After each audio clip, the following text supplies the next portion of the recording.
Gagawa tayo ng waffle. Ito ang ating ingredients: 2 cups flour and 1/4 cup sugar, 2 teaspoon baking powder, 1 teaspoon salt.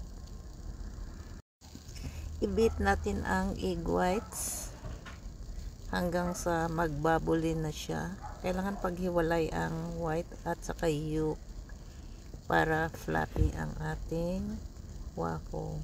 So ayan, beat lang natin siya dyan.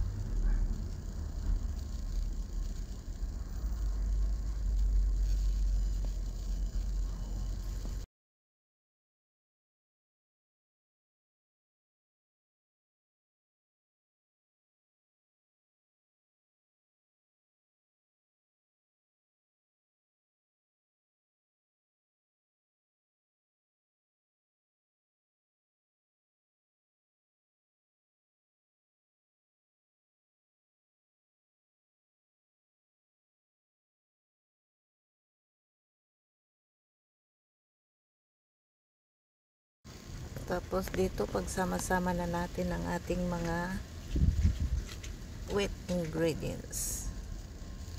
So mayroon tayong ano dyan, mayroon tayong egg yolk, milk, 2 cups din ang ating milk, guys. So yun, ihalo na natin ang egg yolk doon sa gatas.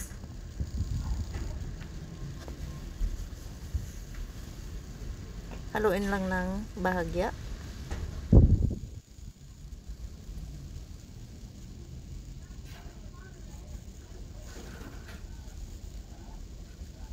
Tapos i-mix na natin sa ating flour mix. Dry ingredients.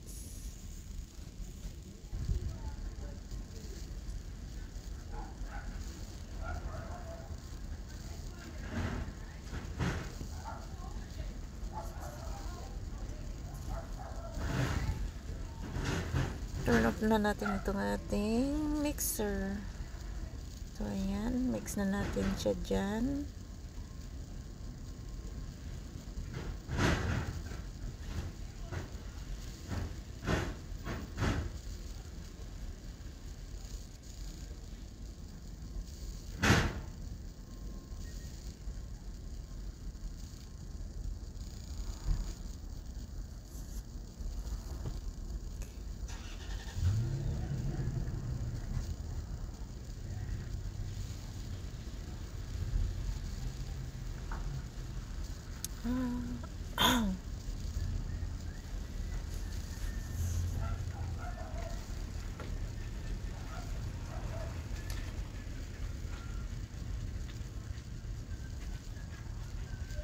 Kailangan natin ng wire whisk para ma-whisk ng mabuti, walang buo-buo.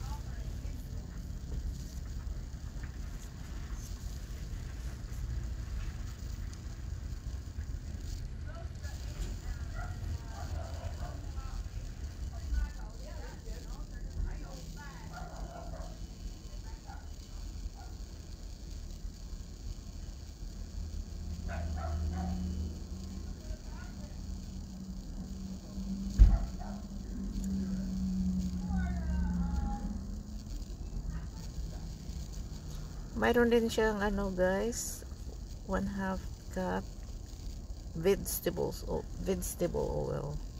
So ayan, i-fold ko na ang white. So nakita rin yung white nandoon. Ayun, ganyan siya. So ayan na ang ating waffle maker. Gagamitin ko na for the first time. Tada! Dito magpapainit tayo ng kaldero at isutin natin ang ating sibuyas at mushroom para sa ating gravy.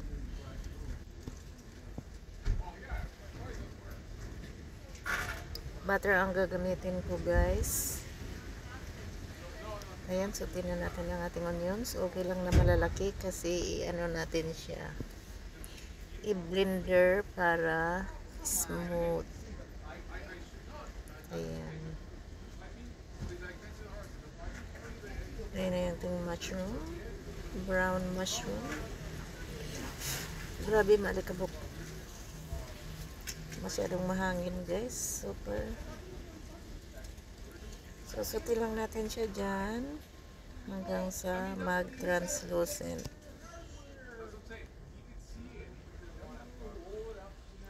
Lagyan natin yung black pepper, asin,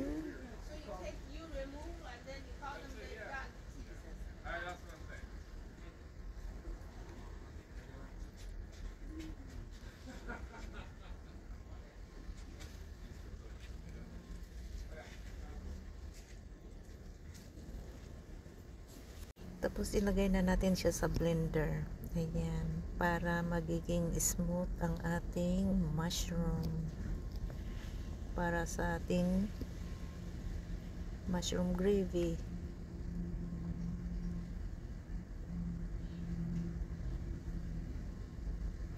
Ang ginamit kong broth dyan is turkey broth.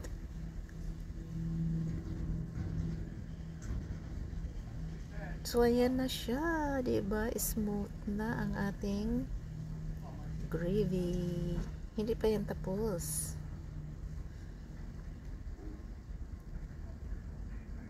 Nice. Tapos na tayo sa blender. So ito na ang ating waffles. Tapos na, guys. Naman natin ang ating mixture para sa ating fried chicken. Dito meron tayong eggs mixed with a little bit of water. Bati lang natin siya.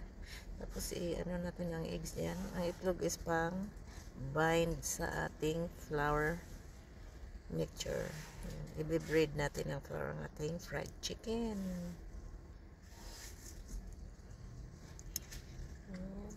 Kaya busing yung chicken breast. Akin yung legs. I-bind lang natin siya sa itlog, guys.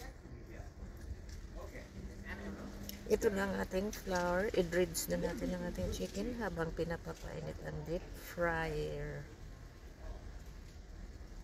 Ayan.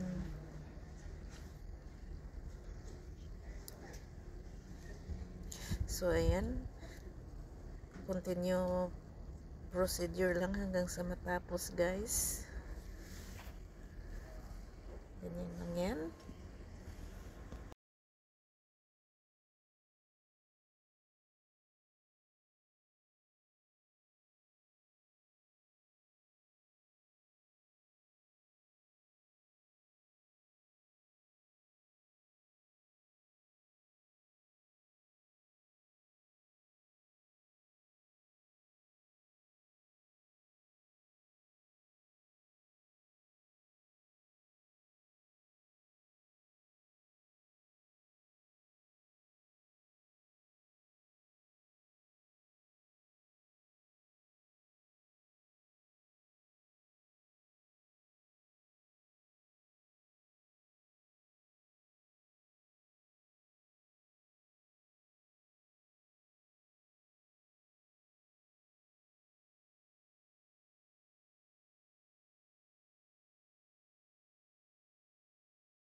So ito, tatapusin na natin ang ating gravy. Magsuti tayo uli ng butter.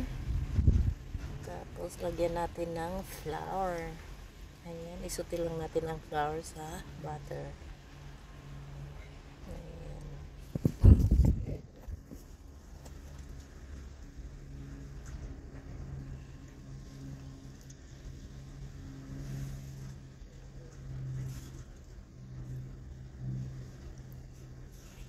So, suti-suti lang ang flour sa butter hanggang sa medyo nag-translucent na siya.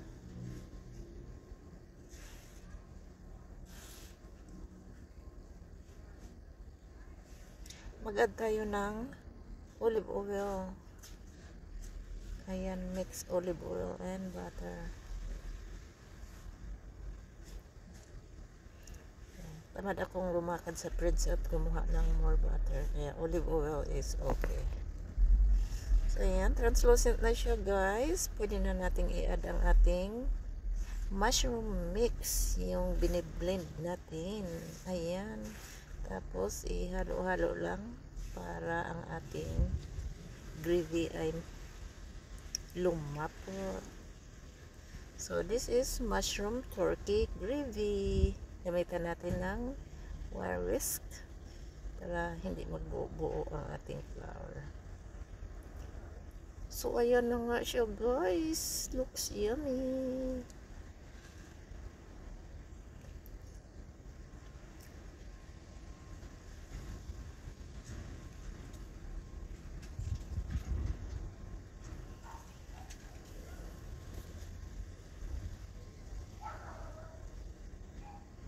So,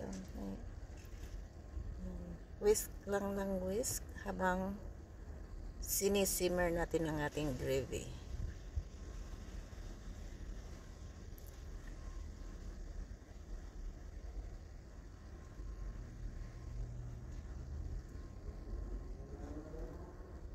Slow fire.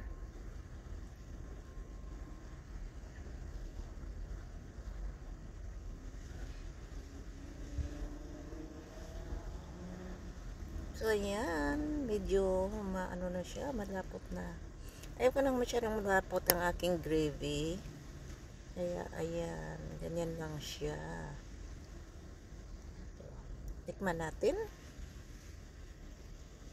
Yummy. Perfect. So, there you go.